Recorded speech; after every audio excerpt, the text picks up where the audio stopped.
اخوان السلام عليكم. وفضل يعني هادشي اللي كتعيشوا البلاد فخاصنا كيخصنا واحد يعني واحد التحديد ديال المسؤوليات. ومن الاخر باش ما نبقاوش نطولوا هاد الاخبار وهاد الهضره هادي زعما لست ماشي انا اول واحد يقولها. نضرب بالدارجه نحاولوا ندرجوا شويه نبسطوا الخطاب. فسبق الخبير الاقتصادي أقصبي نجيب أقصبي وقال بأن الإشكالية ديال الدولة حاليا والأزمة اللي كتعيشها دابا الدولة كتكمن في النموذج ديال أو في نموذج نظام الحكم الحالي، بحيث ان اقصبي شار يعني ما جاء على لسان الملك محمد السادس منين صرح ان نظام الحكم الحالي في احد خطاباته هي ملكيه تنفيذيه. شنو هي ملكيه تنفيذيه؟ يعني هي ملكيه هي اللي كتاخذ القرارات، هي اللي كتصدر الاوامر، هي اللي خصها تحمل المسؤوليه. في حين اننا اليوم كنلقاو ان هذه الملكيه التنفيذيه كتصدر القرارات، كتاخذ يعني ما يمكن ما يجب اتخاذه، كت كدير كل شيء اللي كيطرا في البلاد. فمنين كتكون شي حاجه مزيانه كل شيء يصفق ويقول راه الملكيه هي اللي دارت هذا الشيء. ومنين تكون شي حاجه خايبه كنبداو نقلبوا على اخناتو، جو نقلبوا على داك على بولحيه ديال ماشي بولحيه، ما ندوش اللحيه بزاف عليه اللحيه ديال بن كيران. وهذه مجرد ادوات مديوره باش الفوطه كيتمسح فيها الوسخ. اليوم الاشكاليه كما قال الاقصبي وسبقوا ليها رواد الحركه الوطنيه زمان، ورواد الاتحاد الاشتراكي واليسار الديمقراطي الحقيقي، خلينا من هذا اليسار ديال 400 ريال. فالاشكاليه كاينه في نظام الحكم، شكل الحكم الحالي اللي هو ملكيه تنفيذيه ما كتسمحش الباقي المكونات ديال المجتمع انها تبدي الراي ديالها وانها تاخذ وتشارك في اتخاذ القرارات. وبالتالي كنشوفوا ما كنشوفوه اليوم من نهب وسلب وطرد الناس من الديور ديالها والهروب الجماعي، الهجره الجماعيه نحو اوروبا، وكل شيء ولا باغي غير يهز ساكو يهرب. والاشكاليه ما بقاتش يعني مشكله ديال الخبز، ولات مشكله ديال واحد الاحتقان سياسي كبير لدرجه ان ولا كيهرب الطبيب والدكتور الجامعي والاستاذ الجامعي والاستاذ ديال المتوسط والاستاذ ديال الاعدادي والمهندس والاطار ديال التدبير وكل شيء. جميع هاد الشرائح المجتمع اللي كانت كتعتبر من واحد يعني من واحد طبقه متوسطه مرتاحه حتى هي ولات كتهرب. اشكال راه ماشي في الفلوس، وما يجيش شي خروطه يبقى يقول لي ليش كان في الفلوس. راه اللي كيهضر معاك راه دايز بنفس التجربه، راني ما هاربش بسبب الفلوس، خارج لاسباب اخرى، اسباب كتتعلق بحريه التعبير،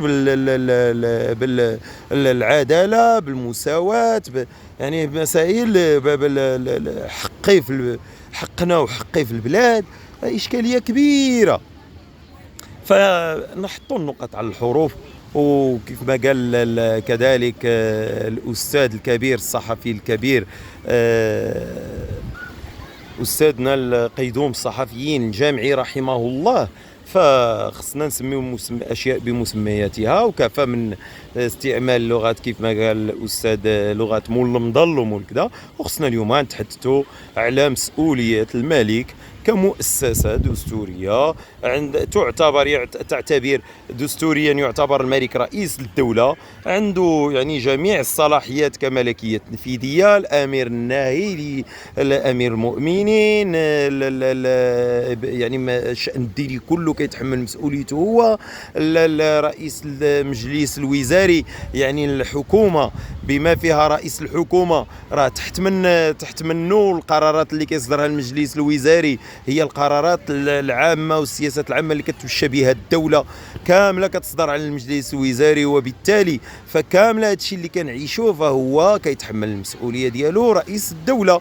فما فيها باس، هذا ما فيه حتى شي اهانه او لا شي مساس بالوقار الشخص الملك اللي كيبقى كشخص وكيبقى كمؤسسه. حنا عندنا ليها الجماع، ولكن راه دستوريا الملك خصو يتحاسب.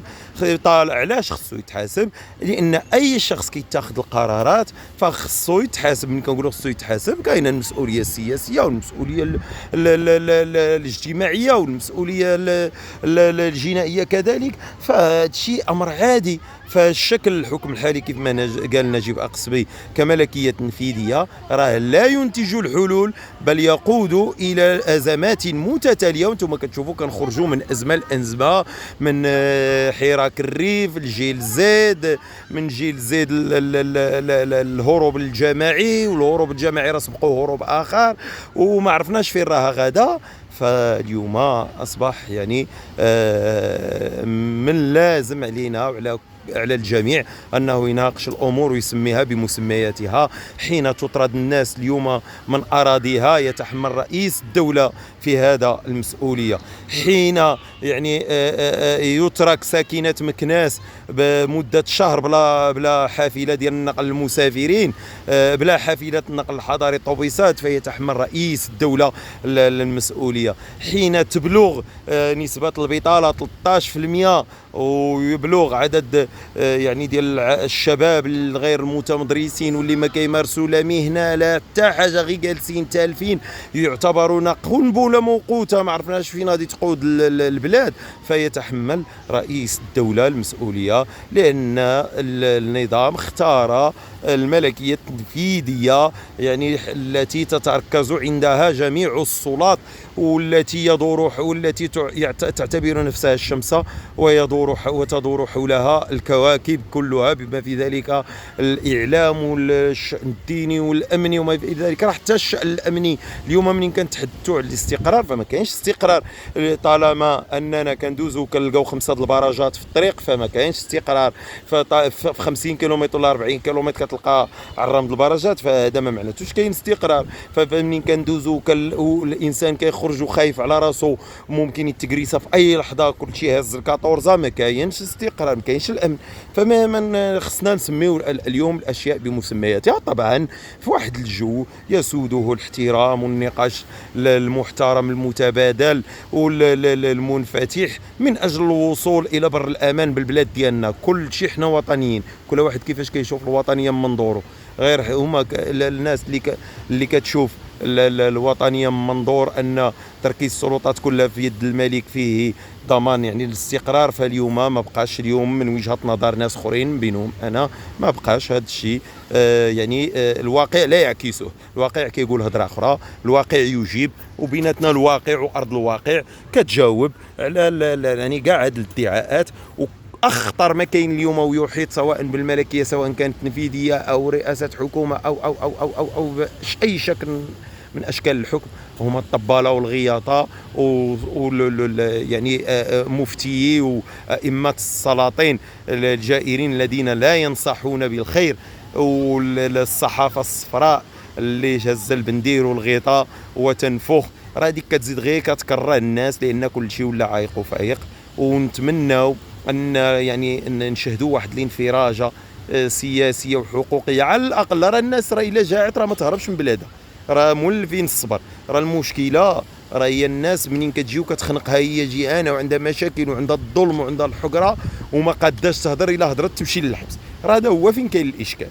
راه الاشكال ما كاينش في الخبز. دوك الناس اللي كيقول لك لا راه الناس ما هرباش من الخبز، اللي هز مو هارب هذاك راه هارب من واحد من انواع الظلم والحقره. هذيك مو اللي هزها فوق ظهره 100% مريضه مسكينه ومرضوه في المستشفيات وما يقدش يهضر، وإلا غوت في السبيطار يديو يلصقوا له اهانه موظف. راه هادو هما الحوايج اللي كتجري على المواطن، وهذه الحوايج اللي كتخلق الاحتقان. راه كانت عندنا هاد الاشياء يعني عندنا مشاكلنا وكل بلد عنده مشاكله، ولكن ملي كيكون واحد الجو من الحريات ومن الانفتاح والسلطات كتنفتح على النقاش وعلى الحوار وما كاينش مقاربه امنيه وما كاينش سير لا نخلي ضربوك وهذا الشيء اللي عطى الله، راه كلشي غيجلس في البلاد وراه كيغوت وكيهضر وحتى يحقق داك الشيء اللي بغا كما كان الحال. حتى لما حقق والو كيخوي قلبو بالدارجه كيتنفس. اما منين كتخلي داك الكره كتضغط ففي الاخر كيهربوا. هما الناس كتهرب للاسف، ويقدر يكون ما هو اسوء، وهذا هو اللي ما بغينوش لبلادنا. ولهذا حنا كنقولوا داك الشيء اللي ما قاداش الناس تقولوا، واللي الناس يا اما كتهرب يا اما راه كتجمعوا لداخل. احنا كنقولوا راه خاص نجلسوا، خاص الأحرار يجلسوا، خاص الدولة تعيد النظر في ملفات المعتقلين، في الملفات الحقوقية، في ملفات حرية التعبير، في ملفات المساواة والعدل، ملفات الجريمات، في ملفات كاع ملفات خصها يتفتح فيها تحقيقات قضائية، وخص الناس تمشي للحبس فيها نهب. وما يمكنش انت في بلاد فيها المازوط كلشي كيغوت على المازوط، منين تجي مزيد المستشارين تدفع الناس تنغزهم باش انهم يرفضوا تاميم يعني الممتلكات ديال الشركه من اجل اعاده انتاج حلول ليها، واللي بامكانها تنتج حلول ناجعه تخفف من الوطأة ديال الضغط الاقتصادي اللي كاين في البلاد، وارتفاع والتضخم وارتفاع الاسعار. الإشكالية كاينة اليوم أن عصابات كتحكم، وللأسف أن من يتحمل المسؤولية لا يحرك ساكنا، أن الناس ما بقاتش لاقيه لمن تشكي، لمن غتشكي بقى رئيس الدولة خصو يتحمل مسؤوليته، ماشي الزوينة ديالو والخايبة ديال الناس. السلام عليكم ورحمة الله تعالى وبركاته.